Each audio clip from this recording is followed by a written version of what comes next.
All right, welcome back to Fight Talk, where we talk combat sports. My name is Austin Ullman, and we have got the UFC 308 post show today. What an event it was! Ilia Topuria is still the champion at 145, and this is about as interesting of a conversation post event since I can remember, since UFC 300. I mean, there are so many conversations that are taking place right now with Ilia Topuria. There's pound for pound conversations going on. There's the conversation of who's next. There's the conversation of can he move up to 55 in the future and beat Islam. He says he wants to hold the title in 3 different divisions. And I mean, if we look at the current state of 170, now by the time you'd move up to 170, I'm guessing Bilal's not going to be the champion. But these are all possibilities, and they're possibilities because this guy is an all-time talent in this sport. And I want to start with this. What's so amazing about being 31 years into the UFC is that we have storylines and we have fighters that we've frankly never seen before, right? I mean, and it happens in every sport, right? Baseball's over 100 years old. And what we're seeing with Shohei Ohtani right now is different than something we've ever seen before. But especially in this sport, it is still so young, and there's so many fighters that come along where it's the case, and it feels sometimes wrong to say, this guy's the best whatever we've seen. This guy's the best. I mean, because it feels like we're hyping up too many guys. And at times we do, right? I think you look at a case like Sean O'Malley. I completely respect what Sean O'Malley does. But ask yourself this. Who should have been hyped up more, Sean O'Malley or Ilia Topuria? And for the good of the sport, I understand Sean was bringing in a different fan base and was better on the mic and all of these things. But it's safe to say Ilia Topuria is different than anything we've seen in this sport before, which is why we're having these interesting, different conversations at this point on Saturday night that we have not had in this sport. And there's just so many options for both guys in the main event. For Holloway, he's got so many options. But for Ilia Topuria, a lot of conversations going around with this guy. And I just want to say one thing. I've been hard on Ilia Topuria because I felt like what he was doing, it felt forced. The press conferences, just this personality that he was showing us, it felt forced. And I felt like that's not the true Ilia Topuria. And I wanted to see that. And I want to see that in every fighter. Because it's very clear when it's forced. It's quite obvious. With Alex Pereira, Ira Prochazka, people love them because they don't force something that they're not. And with Ilia, I felt like he was forcing something, trying to be someone that he's not after that first victory against Volk. And I feel a lot better with where he's at right now. He showed a ton of respect after the fight to Max Holloway. And frankly, I thought just gave a good press conference, a good interview after. And so I want to start by saying, I'm not like coming here and saying I'm wrong with how I was profiling what he was doing before, but I can confidently say that I think he's learning, and I think he's becoming more comfortable with this story and who he is and what he can potentially mean to this sport. I think as we get into the fight, that was an all-time card, by the way. That was so fantastic. Just so many fantastic fights that we saw there, top to bottom, and just entertaining. Luckily, we were able to see Ilia do different things like shoot takedowns and also just watch these guys just stand in box, which was just an absolute pleasure to watch. Dana said in his post-fight press conference, he said, when you pick off legend after legend, you start to become a legend. He's now beat Volk to get the belt, and he's now beat Max Holloway for his first title defense. Those are 2 legends in the sport. And when you continue to beat legends, you start to become a legend. And it seems like that's what Ilia Topuria is becoming. Once again, this is a guy, and I thought the most important thing to highlight of how good this guy is, this was a guy who came in as a jiu-jitsu artist. He was a submission artist. He has, guys, 8 submission victories in the UFC, only 6 knockouts. So this is a guy who came into the UFC in 2020 and was supposed to be a submission artist. And he has more submission victories than knockouts. And now here we are, confidently saying this man is the best boxer in the UFC. And I think he's got the most power. When you talk about pound for pound power, we've certainly never seen a guy at this weight class possess this much power. The guys after the fight compared it to Manny Pacquiao, the kind of power that he would pack when he was fighting in those smaller weight divisions in boxing. And that's what we're seeing here with Ilia Topuria. It's absolutely insane. Max Holloway has never been knocked out. I think he's been knocked down once. And, I mean, he made it look easy. I just want to get out in front of this and say I consider Volk to be one of my top 3 fighters probably in the UFC, just when it comes to me enjoying watching fighters and being a fan of them and who they are. It's going to happen. I don't want it to happen. I do not want Alexander Volkanovski to step back in there with Ilia Topuria. Ilia is going to be a massive favorite in that fight, and it's going to just it's just going to happen. He's going to do the same exact thing. There's no way. The only path to victory for Volk in that fight would be immediate takedown. But even if he takes him down, wrestles for 4.5 minutes in the first round, there's no way he can stand for 5 rounds with this guy and take him down at the beginning of every round. There's no possible way. There's absolutely no chance.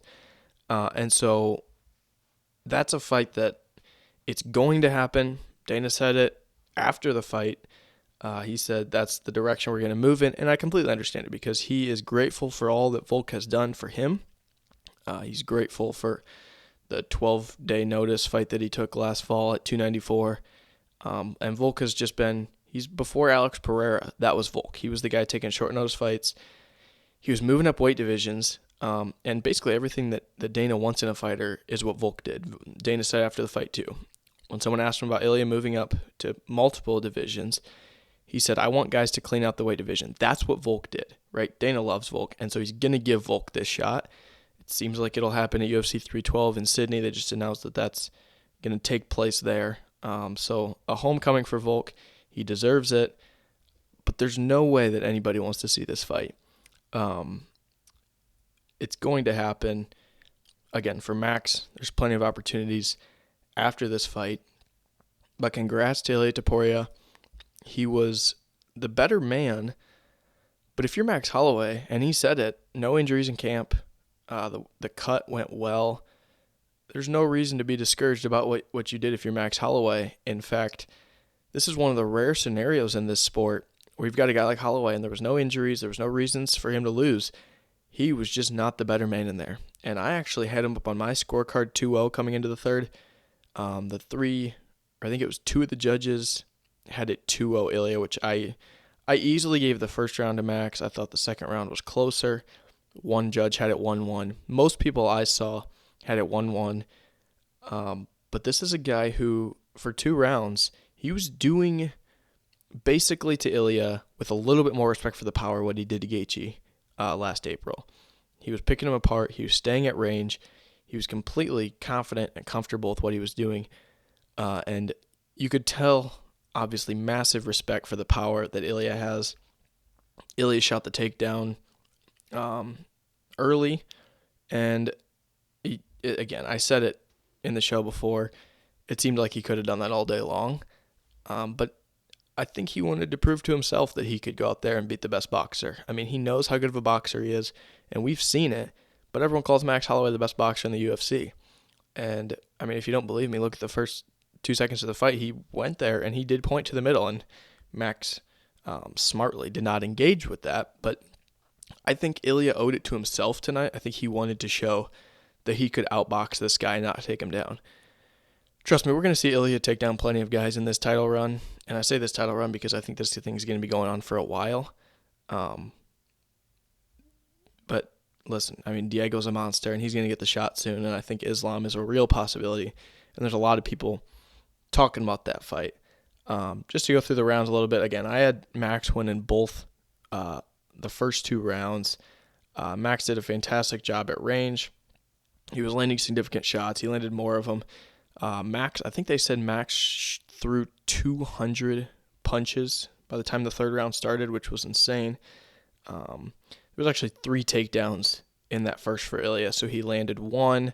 Max quickly got up, and then he landed another one, and then he landed one with like 10 seconds left in the round in that first round. And the other thing that was significant in that first round was Ilia was busting up that front leg, and you could even see it as Max walked out of the arena. He was limping significantly. They mentioned that if anyone in the UFC can switch stances and counter that, it's Max, but it still is significant, the damage that Ilia was doing, and Max was not, he wasn't responding to that enough, and he wasn't countering that, and Ilia was going to continue to work that front leg.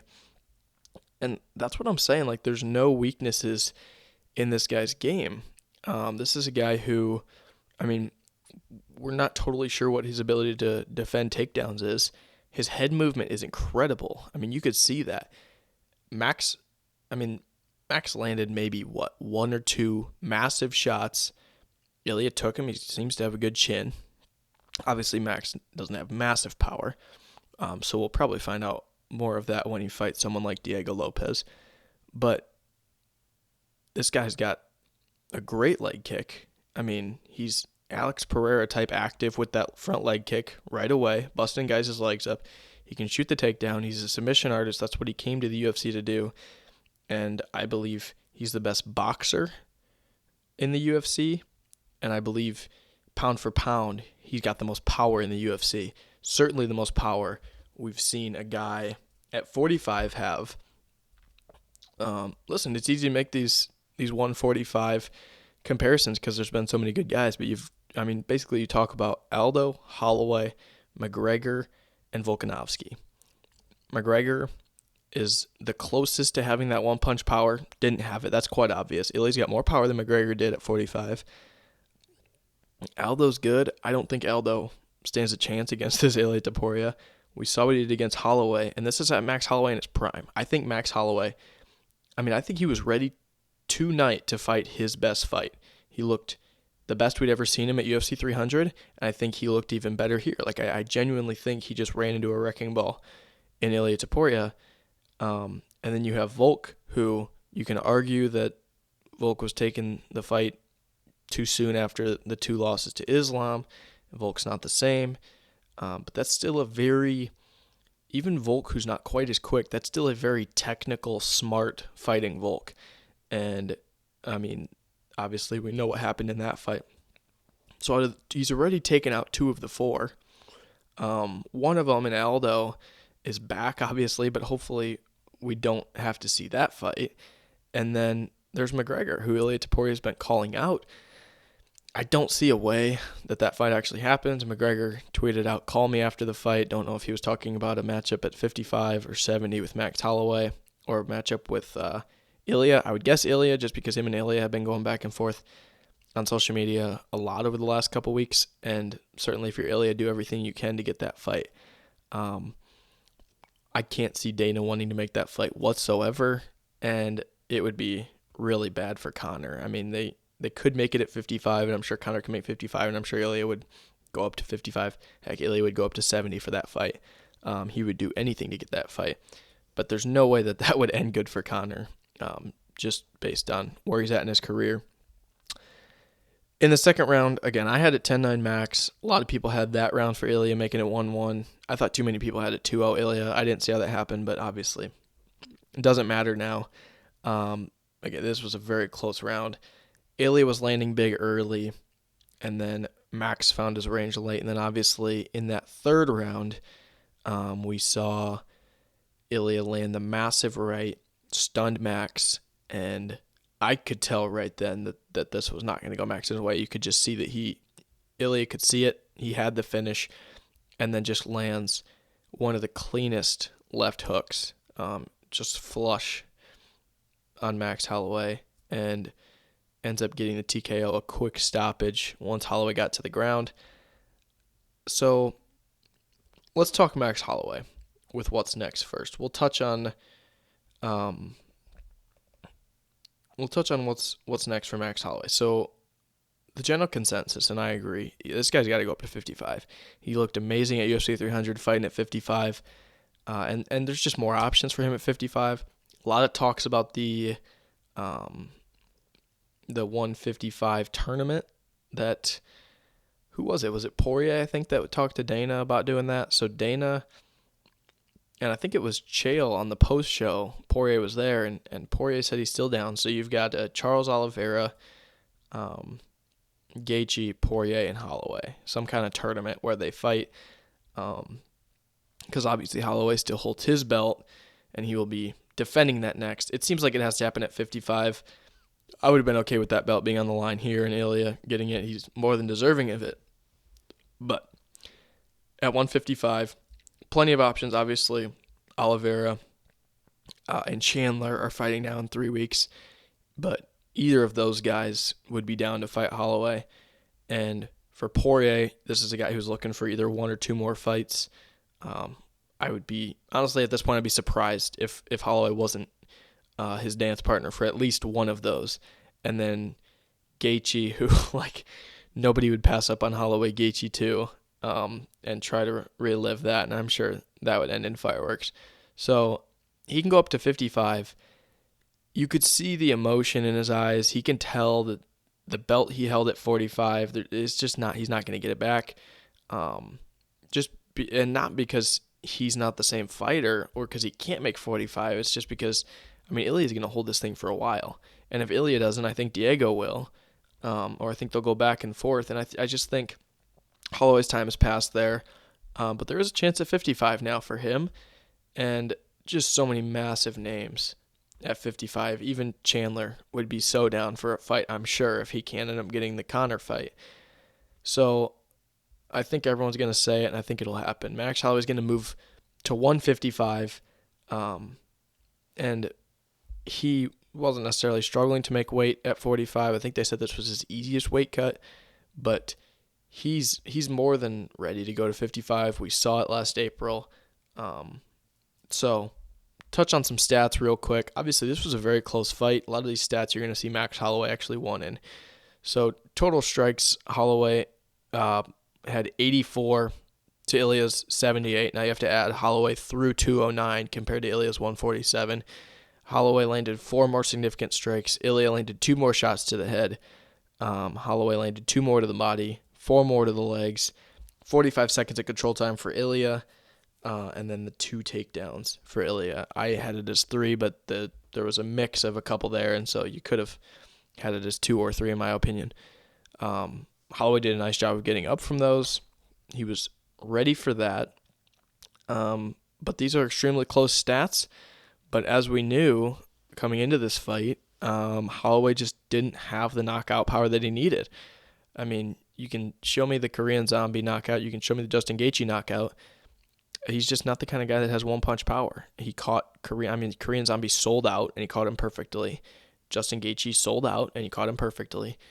This isn't a guy that's just gonna snipe you in a striking exchange. But his jab was awesome. And his leg kicks were effective to the body, I really thought. So, a lot of good things from Holloway. Again, looked fantastic. But I thought stylistically was winning the first 2 rounds. I thought he was keeping it at the distance he needed to. But the one big mistake that he's going to regret when he looks back at this, and you can see it when they show all Ilia's highlights before the fight, all these knockouts are by the cage side. And so for Holloway to get backed up there, that could not happen for him. When you get backed up there, he did it to Volk, he did it to Josh Emmett, he did it to Bryce Mitchell. All these knockdowns or knockouts that he has are cage side where he gets close and feels comfortable. But besides that, Holloway was keeping the distance well. That's why I had him winning the rounds. The fight was taking place where Max Holloway wanted it to take place. And just one mistake backing up, and that's where Ilia succeeds. So for Ilia, 16-0 now. What's next for him? It seems like obviously we're going to UFC 312, Volk. I mean, I'm going to move past it. He's going to knock Alexander Volkanovski out. I love Volk, but there's really no path to victory for Volk there. In fact, I'll be as confident calling that. The last time I'll have been that confident calling a pick would have been probably UFC 302 with Islam beating Poirier. I mean, there's really no path to victory here for Volk. And I wish that Volk, it's hard. There's not the big fight options for Volk that there is for Holloway. Holloway just fits in perfectly at 55 with those guys, and Volk doesn't, because Volk shoots more takedowns, and you're not going to have him fight a contender like Diego, and there's not those fun fights for Volk at 45. And at 55, it's clear that he's not up for that yet. The size is just too much of a disadvantage. I mean, Islam's size was unhelpful, and Islam's one of the smaller guys at 55. So that's the difference, is Max can move up and just have a ton of fun money fights. Volk doesn't have that opportunity at 45, which is unfortunate for Volk because he's done so much for this sport. For Ilia, I mean, people are going to be calling for, will we see this fight again? Probably not. Would it be awesome if we did? Sure. I'd be all in for it because I think Holloway could beat this guy. In fact, I probably feel more confident about that after tonight. So he's going to rematch Volk, I think beat him, and then late next year, I believe we'll get the Diego Lopez fight, and that's going to be, that's going to be insane. I think Diego, I don't know who else they would have Diego fight. I mean, he's only behind Holloway, Volk, and Ilia in the rankings. He just beat Ortega. I mean, you can have him fight a guy like Yair. Yair sat out for a while, but that's just going to be, it's just a matter of time. I guess Evloev would be the obvious option because Diego took that short fight against Evloev in his UFC debut, lost it closely, but did really well.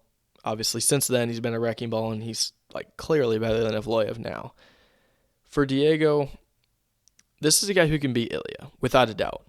And he's one of the few guys in the sport that he can match Ilia in takedowns, submissions. He's right up there with him as well. And then knockout power, he's right up there with him. But I would still rank Ilia's knockout power. I mean, Diego landed some clean shots on Ortega that, stunned Ortega and dropped him. But those shots from Ilia knock you out. I think there's a little bit of a difference there. But when we talk about the ground game, the takedowns, Diego's right there with Ilia. So that's going to be a fantastic fight. That'll headline a pay-per-view, and that'll be one of the best fights of the year, without a doubt. Whether it takes place on the ground, whether it takes place up top, doesn't matter. That's going to be an all-time fight. Right now, I'd favor Ilia. Ilia would be the favorite. And so I think we have to see those. There's nobody else at 45 that, in my opinion, is standing out. I know Lerone Murphy won tonight. I don't have to see it. It was way too close to a fight with Danny Ige. I love Lerone Murphy, but it's just not going to happen. Josh Emmett, there's good names there. Evloev, if you were to somehow beat Diego. But everybody else, you're talking about Ige, Barboza, Kelvin Cater. These are guys that are older, and then you've got a guy like Bryce Mitchell, who's just clearly is not like a top 10 guy. The one name that I think would be interesting would be a guy like Aljamain Sterling, a guy who's just going to only wrestle, and if he can, really challenge. This is a guy that in Ilia, as a champion, that you can trust to face a wrestler, and it'd be actually fun to watch to see him work to that way. For Pereira, you're trying to keep him away from the wrestlers as much as you can. In this case, this is not a guy that you have to worry about giving a wrestler to. This isn't Sean O'Malley where you have to worry about Umar or Merab, because this is a guy who can beat those guys easily and beat them just solely on the ground. But Aljo would be a good one. At 35, again, you have a couple other options. You have Umar and Merab, who seems like are fighting next. The winner of that, eventually, those guys have to defend a lot, but eventually we can talk about that. By the time either of them would be ready for that, I think Ilia is going to be fighting at 155. The other one's Sean O'Malley, right? After 299, we were talking about Sean O'Malley, and because Ilia won at 298, O'Malley wins at 299, and now we're talking this is the biggest fight in the sport. Sean O'Malley and Ilia Topuria, and we thought, well, maybe if they win once or twice more, we can make this even bigger than it is already. And now Sean O'Malley has lost, and I'm confident that if he fights Umar or Merab again, he would lose to him. And so you can still make that fight, and O'Malley's length would give Topuria the same challenge that Holloway's length would, which clearly wasn't enough. So I'm not sure. And again, O'Malley going up to 45, he probably has a little more power than Holloway. I don't think it's enough to beat Ilia. Now, it was in a massive fight, and would I be good with them making it? Absolutely. But then is where things get interesting, where we talk about 55.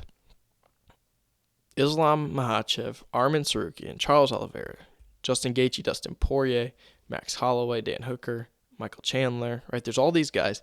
And then obviously the McGregor name you could throw in there. But this is a guy who's not going to go up to 55 to fight contenders. If this guy can beat Volk and then beat Diego Lopez, I think he deserves to go up to 55. And, I mean, if there's anyone that deserves to go up a weight division at this point, it's this guy. Now, Islam, I think, probably also deserves to go up to 170 if he wants to. But this is the fight to make. Islam Makhachev and Ilia.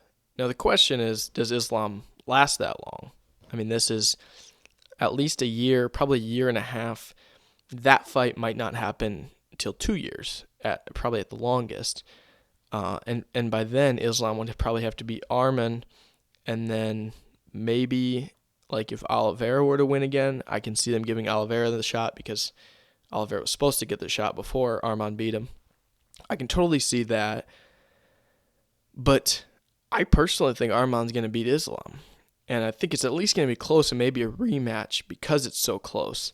Arman, he didn't dominate Charles, but we can see how good Arman is. And so if Arman beats Islam, which wouldn't be great. I thought it would be okay, but now that you have this Ilia fight, Islam Ilia, I mean, if Arman were to win, Ilia moving up to 155, it'd be a big deal. It wouldn't draw in the casual fan like Islam does. People know who Islam is at this point. He's dominating. He's done it over again. He's beat these guys, these Oliveira guys, right? These Poiriers, these Gaethjes. He's beat these guys.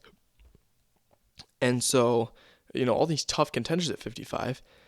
And so if Arman were to just steal that, not a ton of people know Arman, and so that wouldn't be as big. So hopefully, I think the UFC is hoping if Islam can beat Arman and then maybe Charles, and then if Ilia were to win twice, and by the way, they're not thinking this far in advance. I'm just thinking this far in advance. Islam and Ilia would be a heck of a fight. And if I had to say now, I'd pick Ilia. And this isn't just like a spur-of-the-moment thing. I'm not getting caught up in the Ilia Topuria moment. This guy is such a different skill set than we've seen. And barring an extreme inability to defend takedowns, which, I mean, we haven't seen a guy in there like Islam with him who just shoots takedown after takedown. Maybe he would do that. But I mean, he struggled to keep Dustin Poirier on the ground, right? So I think there's a real potential for Ilia to win that fight. And then he's talked about 170, but that's something that we can leave in the future. The other conversations going on tonight are pound-for-pound conversations. Alex Pereira is my clear number one pound-for-pound champion of the world. And then there's Islam and Ilia. Now, Ilia has decisively, I'll just make a case for Ilia real quick. Ilia just decisively beat Alexander Volkanovski and Max Holloway, two of the best 4 featherweights of all time. Islam just struggled with Poirier, right? He really brought him to places that Islam hasn't been before. And Pereira just struggled with Roundtree. Now, that lacks some context. Pereira's fought 3 times this year. He got hurt in training camp. Probably dominates Roundtree if he's like fully healthy and a regular training camp and he took the proper amount of time off. Alex Pereira is still my number one pound for pound. At this point, Islam's going to be my number 2. But then I put Ilia Topuria at number 3. And one more win for Topuria, and I'd probably put him above Islam Makhachev. And then the other name is John Jones, right? We know how Dana feels about that. I would put John Jones at number 4, inactivity. And just ask yourself this. And by the way, the inactivity is not his fault. I understand that. But ask yourself this. We're talking pound for pound, okay? We can talk wins over guys, whatever. Think about the way Pereira has dominated his division. And just think about his raw power compared to the raw power of the other guys in the division, right? Now think about Topuria's raw power compared to the raw power of the other guys in the division. Think about his ability to submit guys compared to the other guys' ability in his division to submit guys. And then think about a guy like John Jones. Is John Jones hold significantly more power than Stipe Miocic at this point in their career? I don't think so. And there's plenty of other guys. I think Derrick Lewis holds more power than John Jones does. I think there's plenty of heavyweights that hold just as much or more power than John Jones does. And that's not John's fault. Like, at the end of his career, he's slowing down. He's at heavyweight. It took him a while to get there. But when I look at the ability to be significantly better than the rest of the guys in your division, I mean, I'm taking Tom Aspinall, by the way, over John Jones any day. But Ilia Topuria is significantly better in every phase than the guy in his division. And when you talk, I mean, this is power that we have not seen at these light of divisions. And there's ways to beat John Jones that multiple guys could do it right now, I think, in the heavyweight division. And this guy feels so unbeatable. Ilia does. He's so sharp in every phase of the game. It's not just his punching power. This guy is, I think, the best boxer in the UFC. He just outboxed Max Holloway. And we considered Max Holloway to be the best boxer in the UFC. But this isn't just like raw power, right, that we're seeing from Ilia Topuria. This is a completely different kind of boxing and sharp boxing ability.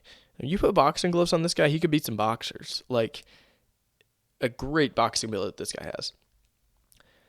So as of now, we'll go Pereira, Islam, Ilia, Jones. But it's a fascinating conversation, and it's kind of like boxing. We've got 4 guys now, in my opinion, in boxing that are right there, right? We're talking about Beterbiev, who just got the victory, and then Inoue and Crawford and Usyk.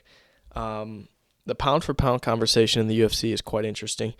The other conversation that's taking place, and it's quite interesting that it is Fighter of the Year. And this turned fascinating because Pereira obviously was the guy without a doubt. And I saw someone tweeted a couple weeks ago, what if Topuria knocks out Holloway? And I thought, oh, you've got to be crazy. Not that Topuria would knock out Holloway, but that you would even have that conversation. And now people are having the conversation, and I'm a little more open to it. I think this is a solid conversation to have. Ilia Topuria he has the victory over Volk. So, victories first. We'll just talk about the guys they've beat. Alexander Volkanovski and Max Holloway, or Jamal Hill, Yuri Prochazka, and Khalil Roundtree. Very clear. Very clear. Volk's one of the best of all time. Holloway is one of the best of all time. Jamal Hill is not one of the best of all time. Neither is Prochazka, and neither is Khalil Roundtree. So then you talk about activity, obviously 3 times versus 2, and then domination. So in domination, they're the same, right? Pereira knocked out all the guys. Topuria knocked out all the guys in similar fashion. Early knockouts, dominant victories. Neither guy, you could say Pereira did. Neither guy was really at risk of losing any of the fights. So I would say similar in domination. Topuria's got the better strength of schedule. And then activity. And so then you just have to ask yourself, what's more important, the guys that they fought or the amount of times that they fought? Pereira fighting 3 times. And then if you want, you can add in context. He saved the UFC 300 card. He saved the UFC 303 card. And then didn't expect to fight on 307. Kind of saved that card too. So So when you add context in, he saved a bunch of big cards, whereas Topuria took a lot more time off in between, and so whatever. Neither of these guys are going to fight before the end of the year, and nobody else is going to enter this conversation. Islam's not going to fight before the end of the year. And so we can have the conversation now, and we're going to have the same conversation at the end of the year. But Ilia, this is a two-man race now, and it's an interesting conversation. It really is. I think it really comes down to, do you add in context? Do you add in the fact that Pereira saved these cards, how short notice these were, right? If you add those things in, I think Pereira gets it. And I'm still, at this point, going to pick Pereira. I have to think a lot more about it. But it's a really interesting conversation, because the Pereira victories were all awesome. When we look back at Pereira's victories, so ask yourself this. Look back at this 10 years from now. We'll look back at this and say Pereira beat who? He beat Jamal Hill, Yuri Prochazka, and Khalil Roundtree. I mean, unless there's some big title run from one of those guys, those aren't like big-time wins. Volk and Holloway are. So that's the argument for Ilia. That's a fascinating conversation, and a conversation that will be had until the end of the year, and then at the end of the year when people are making their decision on who their fighter of the year is. So that's what I'm talking about at the beginning of the podcast when I say that Ilia has ignited all these interesting conversations. The conversations at 45, 55, fighter of the year, all these different things. And then you add in just these random things like McGregor and all those fun things. And then the fact that he's going to get a Spain show soon, it seems like. Potentially a stadium show, probably not, because Dana hates the stadium shows. And then you add in that Sergio Ramos was there in the octagon after the fight, right? They take a picture. And just to end the segment of this fight, I just want to say, like, I think this guy's really finding his own in who he is as a person. He's a fantastic fighter, and he's the kind of fighter that doesn't need to talk at all, and he can be a star. The 2 months after the Volk fight, all the podcasts, all the talking, it was a massive mistake. And I think he's figuring it out. Based on what I saw tonight, I think he's figuring it out. And that's going to be massive. Because if he can learn when to talk and when to use his personality and when to just go in there and fight, this guy can be as big as anyone. He can be as big as Alex Pereira. And frankly, I think he can be bigger. Because these guys in these weight divisions, I mean, in the UFC, the best place to be a star, if you're so much more dominant than guys, 45 and 55. Seriously, anytime, 45 and 55. Better chance than heavyweight or 205. Pereira's great, but a great 45er is going to be bigger than a great guy at 205 any day of the week. And that's what Ilia is. So, I mean, the opportunities here are endless for Ilia Topuria. A fantastic fight. He just has it all. I mean, offensively, great.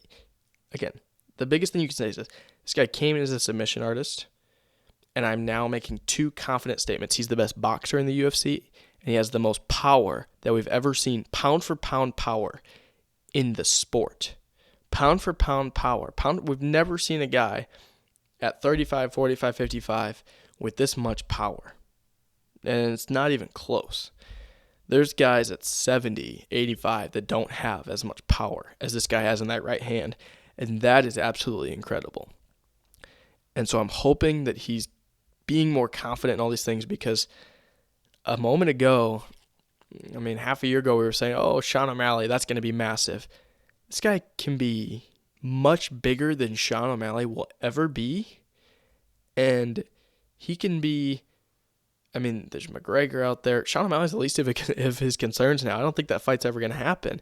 And it's okay for him, because there's bigger things out there for him now. And if it doesn't feel big for us, maybe it won't. I think it will in the future. But I just want to tell you this. In Georgia and in Spain, this is massive. This is as big as it can get. Right? This is absolutely massive for Ilia Topuria. And so, I mean, listen, this is... It could be so big in Spain. They had a YouTuber in Spain have a fight last year in a stadium, and 90,000 people showed up. A YouTube boxer. So these people get behind mixed martial arts and boxing, and this is like, we see what they could do with like their soccer teams. This can be just as big. So congrats to Ilia Topuria.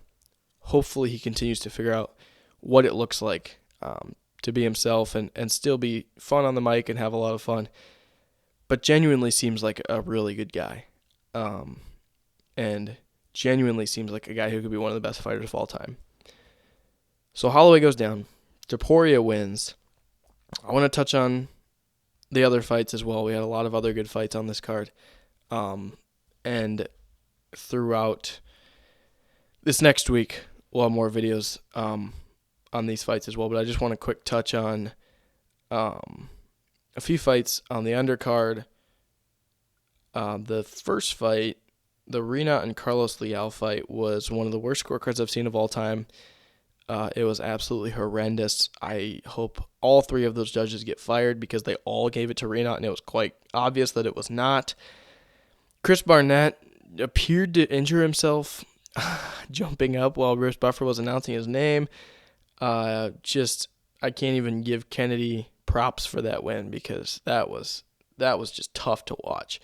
Rebecca and Aralbai was an extremely good fight. I think that was the $50K bonus tonight. Jeff Neal got the victory over Rafael Dos Anjos. Shara Magomedov with a highlight reel double spinning back fist. This was incredible. This was a great fight. I had Shara winning the first round, but it was really close. And then at the end of the second round, he pulls out a spinning back fist, and it hits like somewhat cleanly, and then pulls it on the other side and gives us certainly a top 5 knockout of the year, probably top 3 knockout of the year when we look back at it. And it wasn't just a knockout, it was a walk-off KO. Petroisian was not getting up, and Shara just walked away. It was fantastic. So congrats to Shara. Opportunities are endless for him at 85. There's still a lot of holes that we saw, but Petroisian also knew him very well. They were from the same gym and stuff. So he looks amazing and just so much fun. And Dana said he's like the perfect fighter. This is a guy who's extremely entertaining, has every tool in the bag on offense, and just wants to fight every weekend. So there's that. Lerone Murphy beating Dan Ige by unanimous decision. Lerone looked good again. Ige dropped him late in the first round, and Ige basically the whole fight just wanted to push the tempo, make it as fast as he could, and Lerone Murphy tried to slow it down and stay at distance. That's exactly what he did. And then Ankalaev gets the victory over Rakic. Rakic looked okay. Somehow his corner told him he was up 2-0 going into the third round. Ankalaev clearly won that fight quite easily. Again, there's this weird thing that people think Ankalaev's just one of these Russian heavy wrestlers, and it's just couldn't be further from the truth. Ankalaev is a pure striker and a great one, and his straight left in this fight was the difference maker. It was fantastic. So he looks great. He should get Pereira next. There's no doubt about that. I hope he does, because he poses a different striking threat than anyone has, and he truly seems like a guy that's just not scared of anyone. I mean, he seems like a guy who he's only lost one fight in his life, and it just looks like he doesn't know what it looks like to lose, and seems like a guy who has a pretty solid chin. So would love to see more of that. Don't know what fight Rakic's corner was watching. That was horrendous to hear. And then Khamzat Chimaev defeats Robert Whittaker. So, I mean, this was the early takedown, obviously, from Khamzat. He got in there, intense stare down, and then just shoots a takedown from so far away. He is so far away when he shoots those things, and it just happens in the blink of the eye. So the early takedown absolutely dominates on the ground. A couple times Rob almost gets up. Khamzat just slams him back on the mat, and then gets the submission where he actually, don't know if it's a break or dislocation yet. It's probably on Twitter by now, but does something horrible to his jaw and a quick tap from Rob. So didn't actually submit him, but did something terrible to his jaw. Daniel Cormier showed a picture of it at the end of the broadcast, and it looked horrible, what was going on inside his mouth with his teeth and stuff there. So Rob will be okay. I kind of said it. He never stood a chance in this fight. I mean, this was a matchup nightmare for him, and it's not just him. Like, Khamzat's a matchup nightmare for absolutely everybody. So, listen, I mean, this is, for Whitaker, I think he'll be fine. I said it when he lost to Dricus, I felt like things were going really bad for him. But like in this fight, never got a chance to even strike. I think he would have beat Khamzat in the striking matchup and would have looked fine. This was just a matchup nightmare, but that's just what Khamzat is at this point. It's like running into Ilia Topuria if you're Josh Emmett or Bryce Mitchell, right? Like it's just not going to work out for you. These guys are generational talents. So Whitaker will be fine. I'd love to see him against Amavov or something like that. Or Strickland. If the UFC decides to give Khamzat, and they've got a decision to make now before Tuesday, because that's what matchmaking is. They've got a decision to make. Does Khamzat jump Strickland and make Strickland really mad? He would be quite mad because he's been waiting for this. And fight Dricus. In that case, I would love to see Sean Strickland and Robert Whitaker. But Khamzat's beating all these guys, I think. I said it on the preview. I think Dricus poses the biggest threat to Khamzat. But I cannot see Khamzat losing to any of these guys. Truly, this guy is special. And who's going to stop that takedown? I mean, he's so far away. And there's just no threat to even stopping it. And it never looked like Whitaker had a chance. Whitaker had no shot of getting up. And that was going to end on the ground all day long. Had it gone to a second round, Khamzat would have shot one 5 seconds in there. I mean, it was just so obvious what was going on there. Khamzat is an absolute animal. And I mean, I know he's been sick, and I know he's pulled out of fights and missed weight and all these things. When he's there, he's unbeatable. More unbeatable than Alex Pereira. More unbeatable than Ilia Topuria. Seriously. I don't see this guy ever losing a UFC fight. Like, genuinely, unless he, like, totally stretches it out. And I'm just saying that, like, heat of the moment. Unless he, goes up to heavyweight when he shouldn't or something. Who can beat this guy? This guy could beat most heavyweights today by taking them down. Seriously.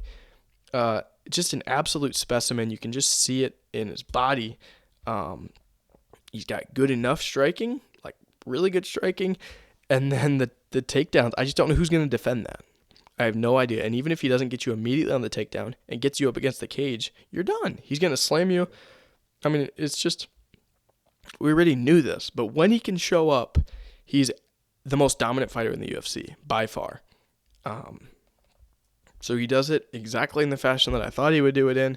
It was quite clear what was going to happen there. What do I think should happen there? I think it's so hard. Sean Dricus 2 is so boring to me. I know people are like, that was a close fight. I was not that interested in that fight. Neither of those guys looked like they were going to get knocked out in that fight. And neither of them seem like, I love Dricus. Neither of them seem like champions that are like long-standing champions. Khamzat does. Khamzat's the guy. Khamzat beats any of these guys. We've said it for years now. It's just a matter of time. When he fights for the belt, he'll get the belt. He's not going to lose the belt, probably until he moves up to light heavyweight, right? It was the same situation at 170. He just never got a fight for the title there. Seems like he's going to here now, and this guy is so much better than Sean Strickland. And if we're just going to be honest with ourselves, there's no reason to waste a Strickland-Dricus fight card if this business is truly about who's the best fighter and what's the most entertaining. Khamzat jumps him. Because I can just tell you, I don't need stats, I don't need anything. Khamzat's a million times better than Sean Strickland and should fight Dricus. And if Kai Asakara can come in the UFC and Dana says he's such a savage and can fight right for the title in his first UFC fight, then Khamzat can jump Sean Strickland. I love Sean Strickland. I feel bad for him. But you can tell him, hey, if you can beat Whitaker, then you can fight for it. You can fight Khamzat. But Khamzat's clearly better than him. I think we should be okay with telling him that. It's pretty obvious. So Khamzat's going to be the champion soon. I think they're trying to... sounds like they're trying to go to South Africa. It'd be the perfect way to do it. You have Dricus defending against Khamzat in South Africa. Sean and Whitaker fight, and the winner can fight for the title. And then from there, Adesanya can figure out what he wants to do, or whatever. But dominant fashion, main card, I was 5 for 5 on my picks. I had Shara, I had Lero, and I had Ankh. I had Chimaev, and I had Topuria. They all did it in sort of the fashion that I expected. Murphy and Ankalaev by decisions. Shara, I think I had Shara by decision, but he got the TKO. Khamzat by sub. I might have picked decision for Hamzat, but that was not smart. This guy's a submission machine. And then Ilia Topuria in the third round by knockout. I had him by submission in the third round. So I picked the round right, picked the wrong fashion. But 5-0 on the main card, a fantastic card. The one more thing I'll touch on, the Abu Dhabi fans were amazing. They were really good. And I was excited to hear that because they haven't always been great in the past, but it sounds like we're going to go there more often. So coming into today, I was like, well, I hope we can see something different because maybe the issue was we just weren't giving them the fights. So, I mean, if we give them Ilia and Max and Whitaker and Hamzat and they're not loud and they're not good, then they're never going to be good. But they were fantastic. They were much louder than a regular Vegas crowd or any really U.S. crowd. Continual chanting. They were very excited. At times it was hard to hear who they were, whether they were cheering for Ilia or Max or whatever, but there was just so many fan favorites. I mean, think about it. Ilia, Max, Robert, Hamzat are probably 4 of the most top 10 liked, fighters by the UFC fan base. So, fantastic card. The crowd was amazing. Abu Dhabi showed up. I feel a lot better now about going there so much in the future. But we'll leave you with that. Ilia Topuria is your UFC champion still at 145. He defeats Max Holloway, but it's going to be okay. I mean, either way, it would have been fun. Again, Holloway Volk 4 would have been awesome.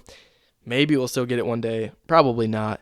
But for Ilia Topuria, some interesting conversations that have been had on this video and will be happening in the future. Over the next week, I'll drop probably 1 or 2 more videos talking about this event and talking more about matchmaking and what's next for these guys because this was such a fantastic card.